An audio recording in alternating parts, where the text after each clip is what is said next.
Let's Talk Small Business, the real talk, no BS podcast for business owners and entrepreneurs who want to grow and actually enjoy the ride. I'm Mitchell Wilson. Let's get into it. So today's guest, Paul Lajoie, has spent over 3 decades in small business.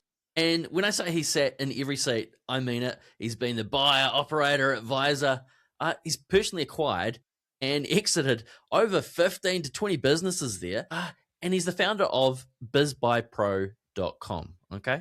Now, Paul here, he's also the author of The Exit Plan, which we'll find out more about when we chat. This is going to be a big one, especially if you've ever thought about buying a business, selling one, or just building something that's actually worth something someday. So, Paul, let's talk small business. Man, thanks for the intro. But the first thing that came to mind is like, holy crap, I'm old.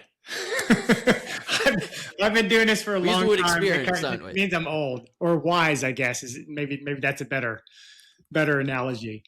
Sorry, Paul. I think we may have just cut out there just for a second. Hopefully that's actually gone through. I didn't hear what you said. Oh, really? You didn't hear what I said? Yeah. My mic's on. Yeah. We'll just do that again. That whole anyway. thing you didn't hear? Yeah, it just cut out. Never had that before. It may have gone through, it may have not. So I'm just going to introduce you again, and we'll just edit that small bit out. Interesting. So you can hear me now? First time it's ever happened. You can hear me now? Yeah, I can. I had no idea. Interesting. Anyway, okay. Paul, let's talk small business. Yes, let's talk small business. Yeah, without a doubt. So let me give you a little bit of background and kind of how I got into small business acquisition. So I'm a CPA from an education standpoint and worked in Big Six accounting, Coopers and Lybrand right out of school, and kind of hated that, but really good experience without a doubt. And then kind of pivoted into corporate accounting and finance, Fortune 500 companies and things like that. Really enjoyed that and worked that for about 8 years. But then we kind of had a life change or life event, getting ready to have baby number 2. Mm-hmm. We're going to get the wife to stay home. So we started looking at small businesses, didn't know what to do. And we ended up buying one a little bit bigger than what we anticipated. And I was able to quit my job after 6 months. And so it replaced her income and my income. And I pivoted and left mine after about 6 months after we kind of started it up and started growing it. So that's kind of how we kind of got into that first business. Okay. So that very first deal, what did it teach you the hard way? Man, it's... You know, as we get older, we realize how stupid we were when we were younger, right? Does that make sense? So it was a hardwood floor company like carpet and tile and hardwoods and things like that. That was the company, and we bought it for $900,000 and got a government small business administration loan. We put like $100,000, $150,000 down, and yeah, we didn't know what the hell we were doing. I didn't, I was driving around in a Lexus and I had to sell it and buy a pickup truck, right? So, but everything was in place. That business existed for 20 years. So all the workers and employees and the systems and the customers were all there, and it just was kind of a plug and play. So it was a good first purchase without a doubt. Yeah, I love it. Okay. So we've kind of lost count. We were chatting before, obviously, first of all, about Texas barbecue, all the way from Tellers there. But second of all, you've kind of lost count as to how many businesses that you may have acquired and exited, but we know it's over 15. So looking back, what's one early mistake that shaped how you do deals today? When on that first one, and it was super, super important, right? Because as I mentioned, with me being a CPA, you'd think I'd be all over the numbers, right? Mm. But I looked at it in massively big scales when we were auditing companies worth billions of dollars versus buying a company that's worth $900,000. It's two different worlds, right? So I thought I was smart and knew everything. And we bought that first business and we didn't get enough working capital. Right. So we asked for a little bit of working capital, but we didn't ask for enough, right? Mm-hmm. So we just didn't understand how money was coming into the business and when, and money going out of the business and when. And we got down to like $25 in a checking account in the second month. And we ended up injecting about another $15,000 into the business to make payroll a couple of times before we started getting better cash flow. So we almost ran out of money. Now, I actually saw an Instagram reel of you talking about this exact thing. And I think you explained on that about how that working capital is necessary. And of course, we're paying employees on one day, getting paid to here. Do you want to give us a rundown of that sort of working capital concept? Yeah, I mean, it's just money in and money out, right? So from day one, right, I've taken over the business. I closed yesterday, and now I'm here, right? So I could have payroll on day one. If they're on a 2-week cycle, and that I buy it on a Thursday and Friday's payroll, I may have $10,000 or $15,000 going out that first day, and I got no money coming in, right? And then what are your payment terms with your customers? They pay you in 15 days, 30 days, 60 days, 90 days. So we got to calculate when that money's coming in, right? And then I had to put a deposit down for my rent. I had to put a deposit down for the water utilities and electric utilities and gas utilities. So I had all this money going out, and I just massively miscalculated that, without a doubt. And then I didn't even throw in a slush fund in there. Like, we own 3 or 4 trucks. What if one of them broke down 2 weeks after I bought it, and it's a $3,000 repair? Well, I didn't put in any money for that, right? And then how about if my payment terms are 30 days? What if one of them doesn't pay me until 45 days? Too right. Or how about if just one of them doesn't pay me at all? Just a bad debt, a bad customer, right? So extremely, extremely important. So what a massive mistake that I made coming out of the gate, right? And I preach about that. If you saw a reel, it's like, man, that is mistake number one. Of the businesses that fail, 80% of them fail because of lack of cash and cash management mistakes. Yeah. Right? It's just, you've heard the old adage, and you don't really understand it until you own a business yourself and grow it and scale it, that you can grow too fast, right? You have to have enough money to finance that growth. Yeah. Right. If you can't, while it's great to go from 1 million to 2 million in 12 months, it's very difficult to manage that. And you need a lot of cash to do that. I like to say you need to earn that right to grow step by step. Yeah. Okay. What pulled you into the world of buying existing businesses instead of starting from scratch, Paul? Man, I get that question a lot.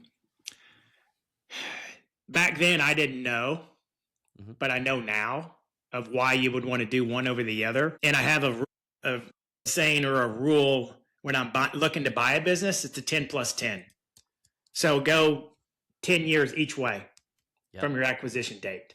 So I won't look at a business that hasn't been in business for 10 years. Okay. And the main reason I do that is it's gone through one downturn, one recession, and it survived it. So if it's been in business 10, it's most likely to be in business for 10 more years, right? Yep. So that first flooring company I bought has been around 20 years, and now it's been around another 25. So it's been around 45. So I have a feeling it's going to be around another 45, right? And the other thing I look at is when I'm looking at buying a business now, I project forward what that business is going to look like in 10 years. What problems, what economic downturns, what changes in public policy from the government, taxation, all that sort of stuff. So I'll bring up like medical space, which I absolutely love that space, but I've always been super scared to buy one because the government here in the States, they give so much money through Medicaid and Medicare, right? And insurance companies too. If you're relying on insurance companies to pay your health insurance companies, they can change their reimbursements like that. Yeah. So if you have a physical therapy company and you're getting $107 an hour, let's just make up a number from the federal government for reimbursement for Medicaid and Medicare and Medicaid, and your insurance reimbursement, let's say they're all 107. Yeah. And hey, we're going through some budget cuts. And all of a sudden, a year later or 2 years after you bought it, now their reimbursement's 85. You may be out of business.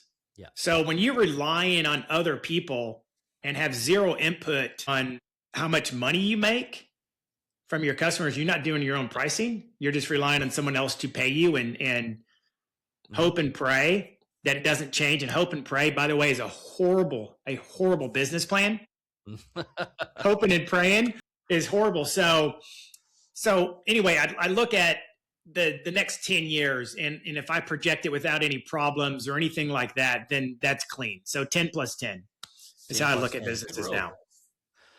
Okay. Well, from your experience, what would you say sellers, or what do sellers consistently overestimate when valuing their business? And I guess on the flip side, what do buyers usually underestimate when stepping into their ownership?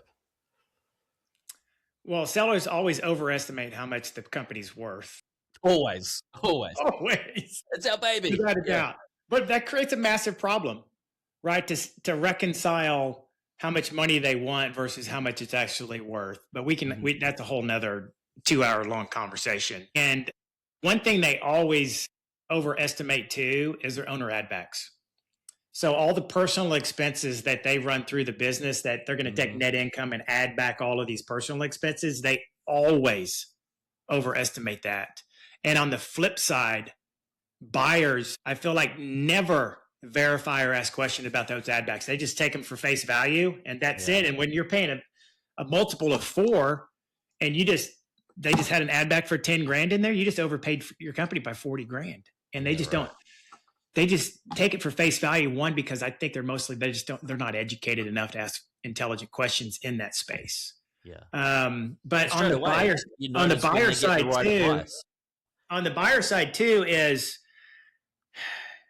I think they overestimate how important it is to build rapport with the seller.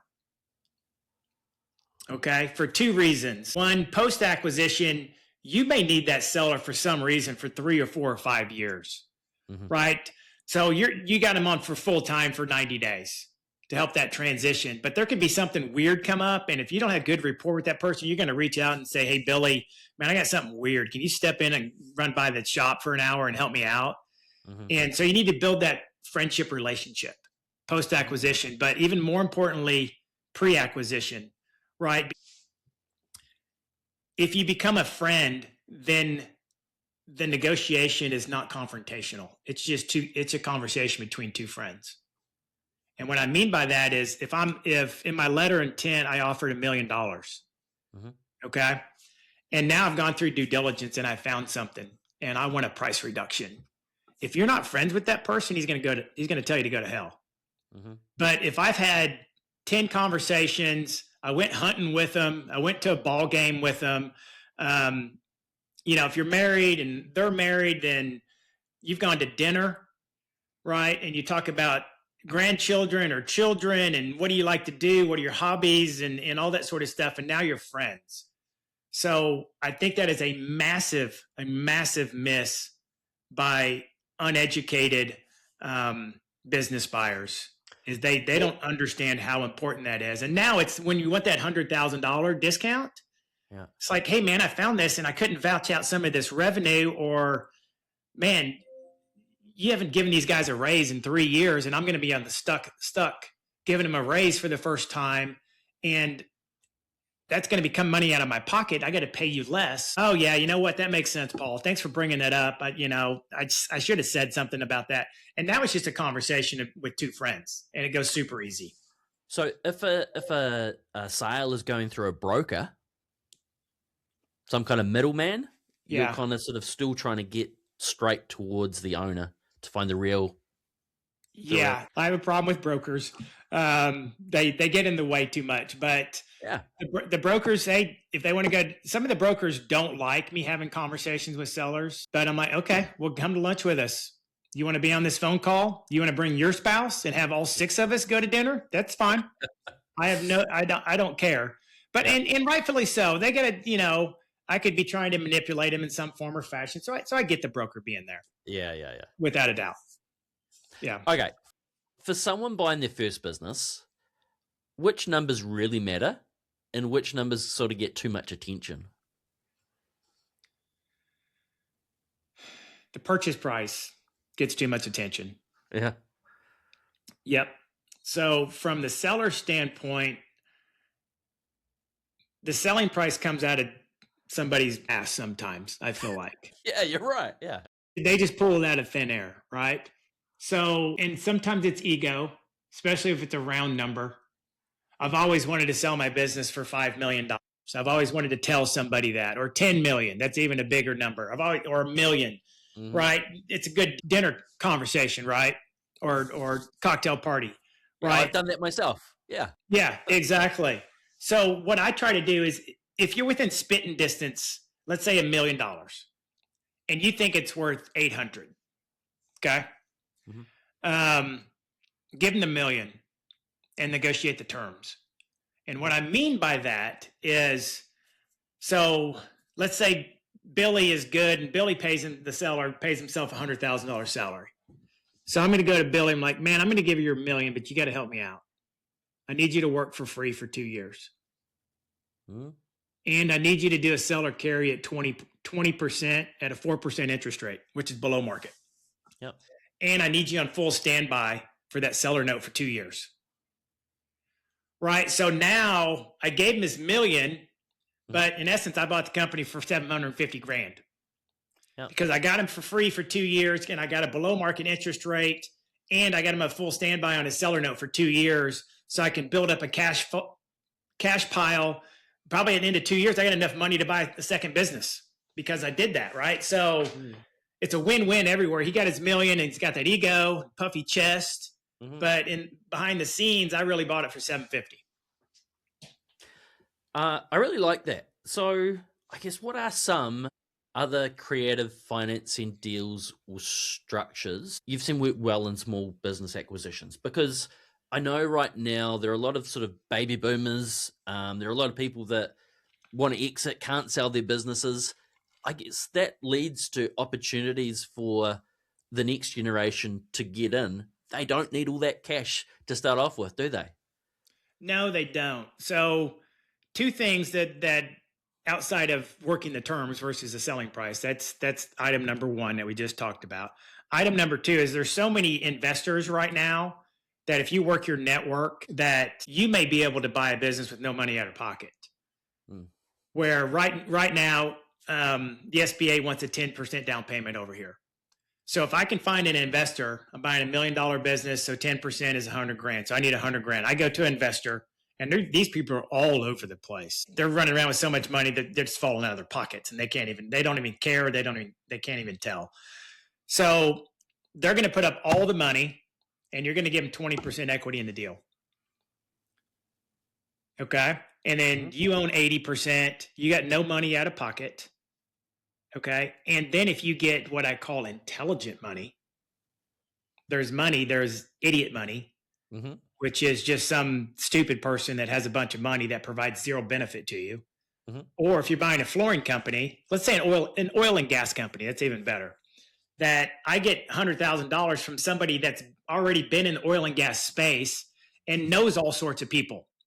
Yes. So that's what I call intelligent money.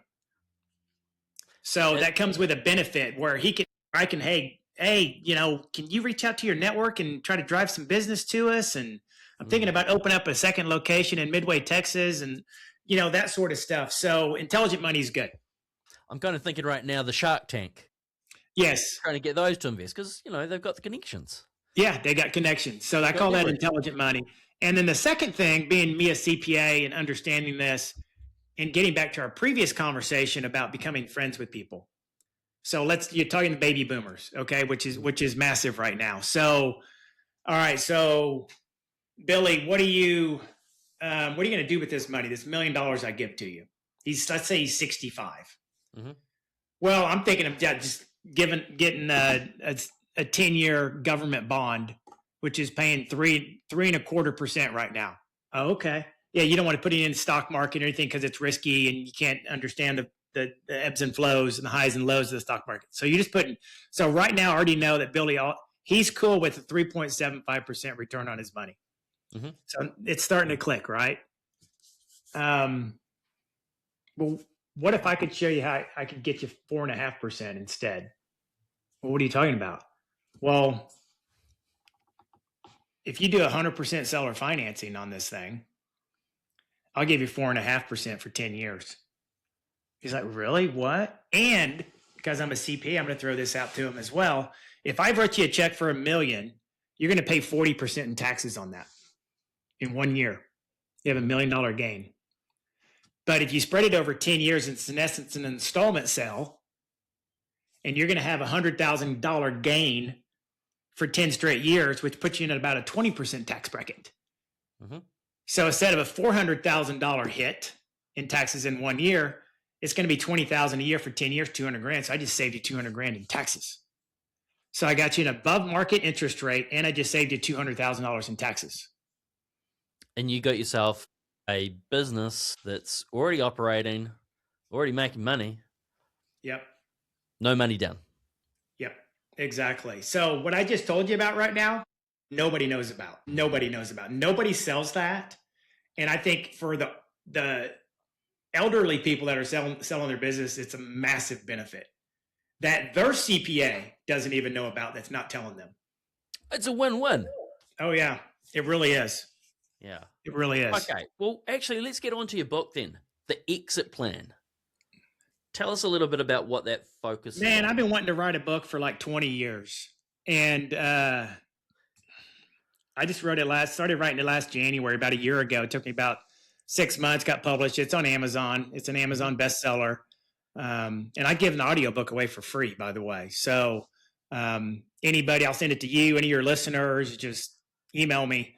And I'll send you a free copy of the audiobook. So we'll have a shout out right now. Where do people actually find you?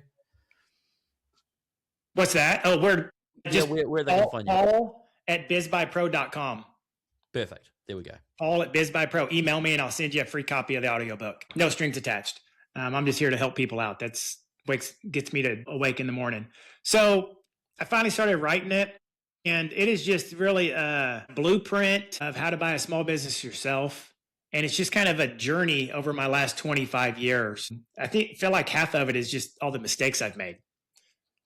Right. That's good. That's how we learn from others. Oh, yeah, exactly. So what took me 10 years of knowledge to acquire, and all the mistakes I've made, and letting emotion drive decisions and letting ego drive decisions and all that sort of stuff. And just like the working capital we already talked about, and buying businesses I shouldn't have bought, and all this sort of stuff. Man, you read that book, and after you read it, you've moved up 9.5 years already. You learned all the stuff, and you're ready to go, right? And all this sort of stuff that we just talked about today is in the book, and there's a ton more stuff of just, man, about taxation, how to minimize taxation. I just feel like not paying taxes is one of like 7 ways to become wealthy. Legally, of course, right? Yeah. So, I mean, we all get mad at the Donald Trumps and the Bill Gates of the world and all those people that paid like 5% in taxes. God bless them. I mean, they're using the U.S. tax code to their benefit, right? And very rarely do I pay more than 5% per year.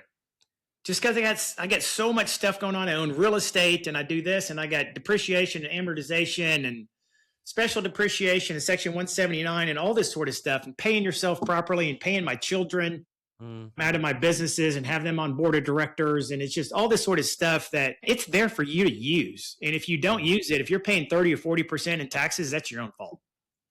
So right now the advice is get a good accountant, obviously in your country, and work those rules and those laws. With that, and not just a spectacular accountant that is more of a consultant than it is a bean counter. Yeah. Right. Now, if someone never plans to sell, things change, but let's say they're in their head, no, I'm not going to sell this business. Why does building an exit-ready business still matter? By the way, I never buy a business thinking I'm going to sell it. Yep. Never. Yep. My invention, I'm buying it because I like it and I want to scale it. So typically the businesses I sell are the ones I don't like.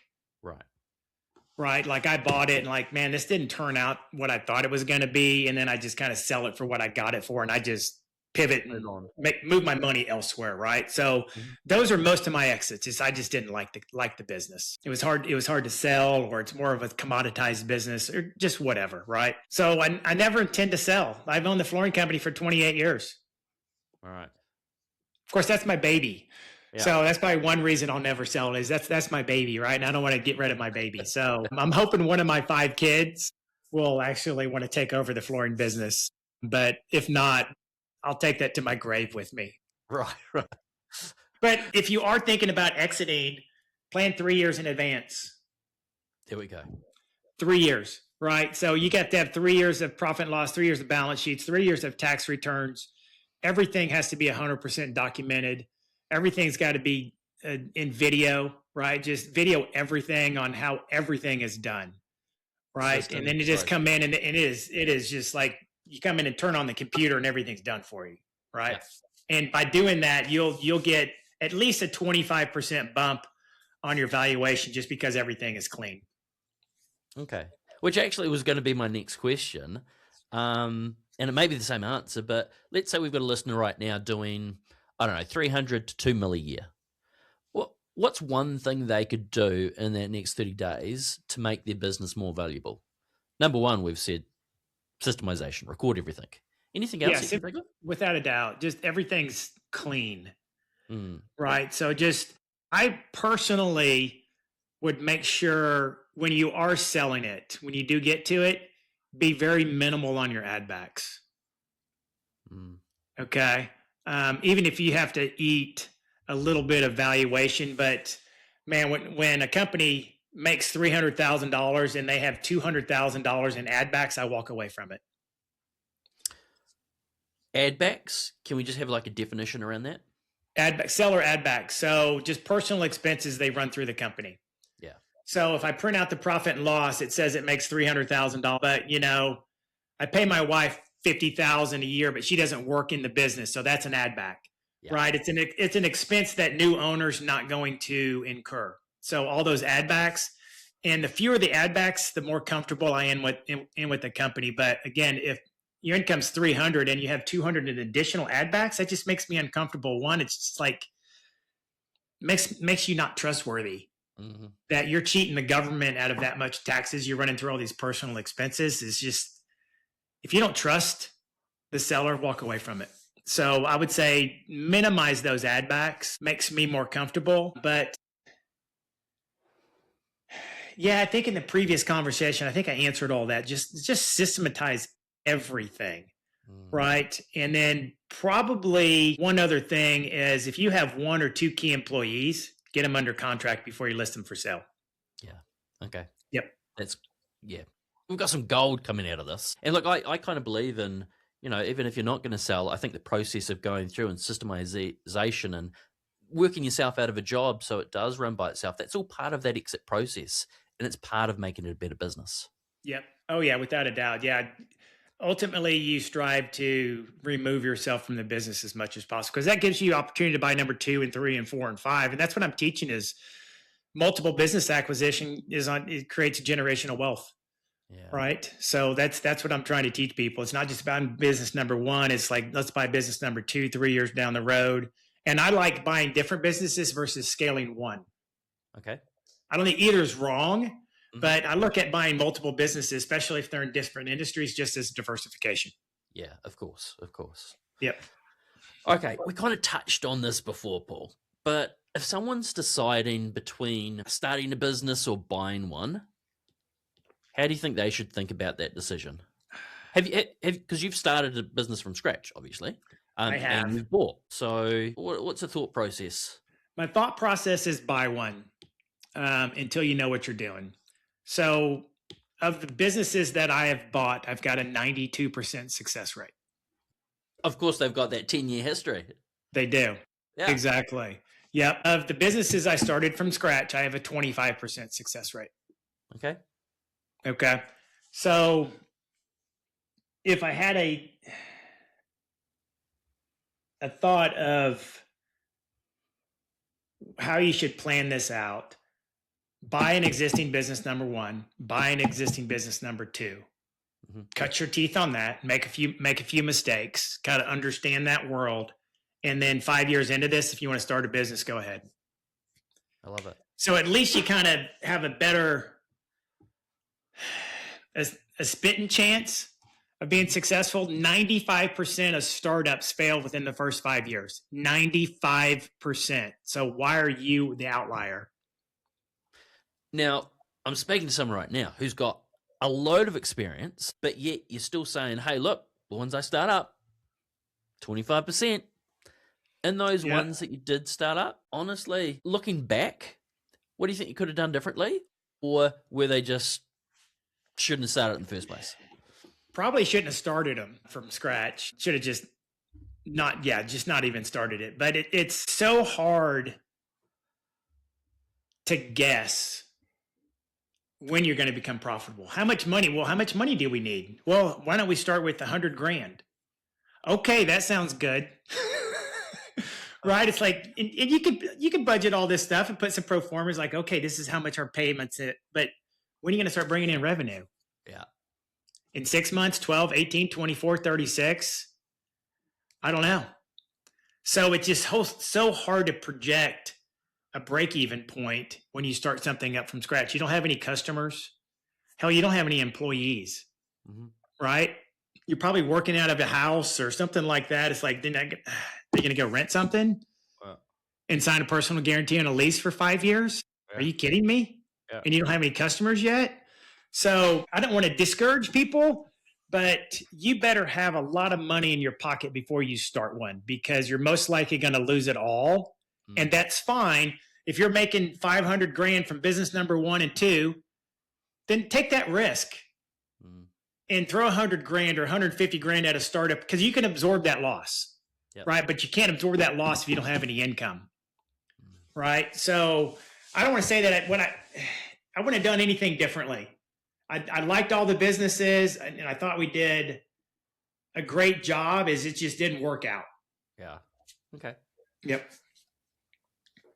What do you reckon a myth is about buying or selling businesses that you wish would disappear? Say that again. What's one myth about buying or selling businesses that you think just shouldn't be there? Well, buying a business, a lot of people think it's easy. There you go.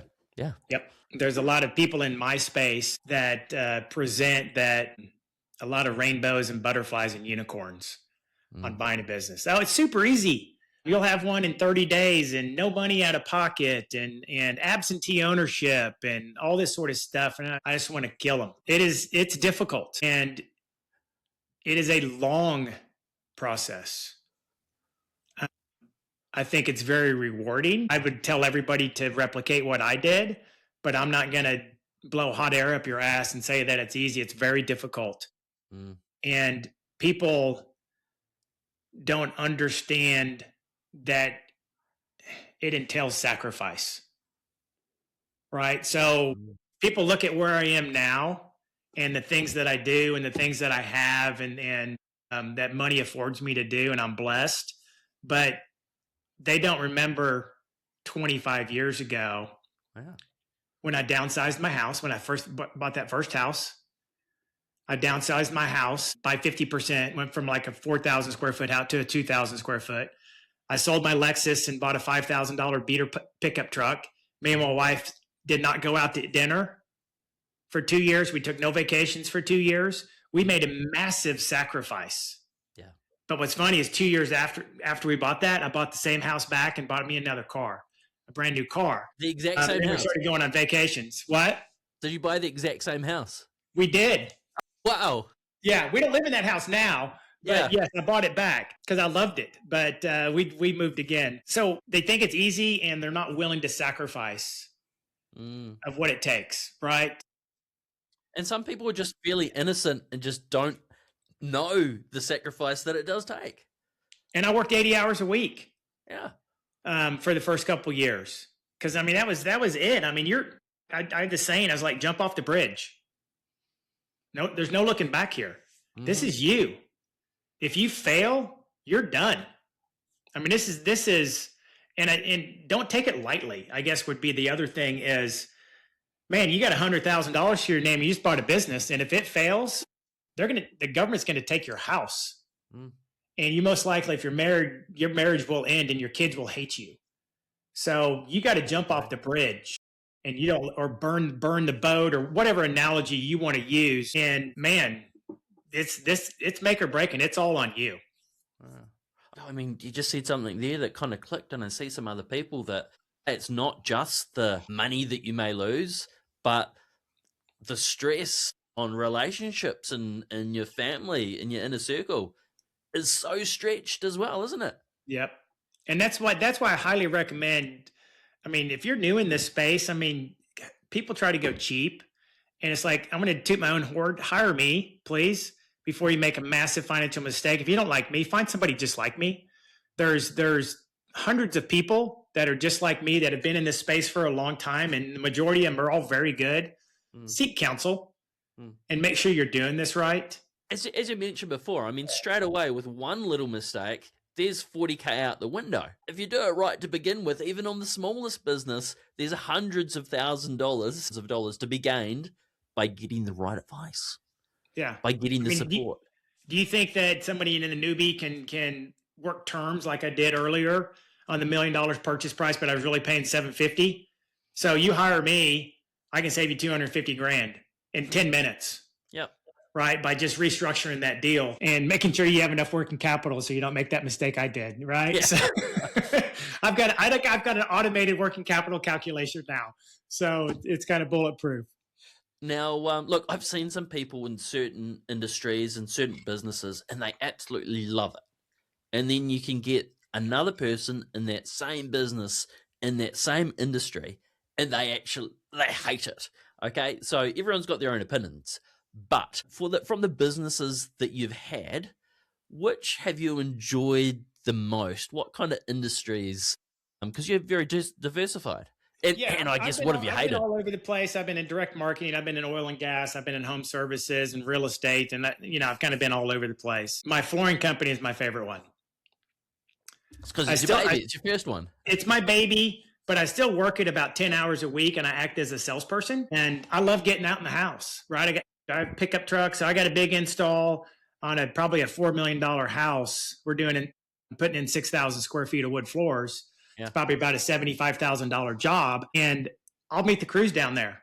Yep. And tell them where we're going and which way the wood's running and stopping here and make sure you cut around the fireplace here and all that sort of stuff. I love getting out of the house and going to do that and measuring and supervising that. So I still really, really like doing that. Okay. And I guess on the opposing side, where have you kind of hated it in terms of industry-wise, or gone into something going, what are we doing here? The margins are crap. Yeah, I bought a hardwood plywood company. And what I mean by that is it's 4x8 sheets of different types of plywood, like oak and maple and walnut. So we would sell to cabinet manufacturers. Okay, so wholesale. And trim carpenters. So if somebody's doing some nice paneling in a study or something like that. So I bought that and I loved it at the very beginning. Big company. We had like a 20,000 square foot warehouse and had about $1 million worth of inventory. But this is one of the ones where I quickly pivoted. I just didn't like it because it was very commoditized. Right. And it was all about price. Well, how much is yours? Oh, it's $8.70. Your competitor is $8.69. So I'm going with him. They'd save a penny on one sheet of plywood. And you couldn't provide any value add. Yeah. Right. It was, did you have the product and can you deliver it tomorrow? That was it. Yeah. Nothing else. So it's commoditized, and I'm like, I can't grow this by adding additional value. So I bought it and sold it about a year or two later, and pretty much sold it for what I got for it. So that was very disappointing. Okay, righto.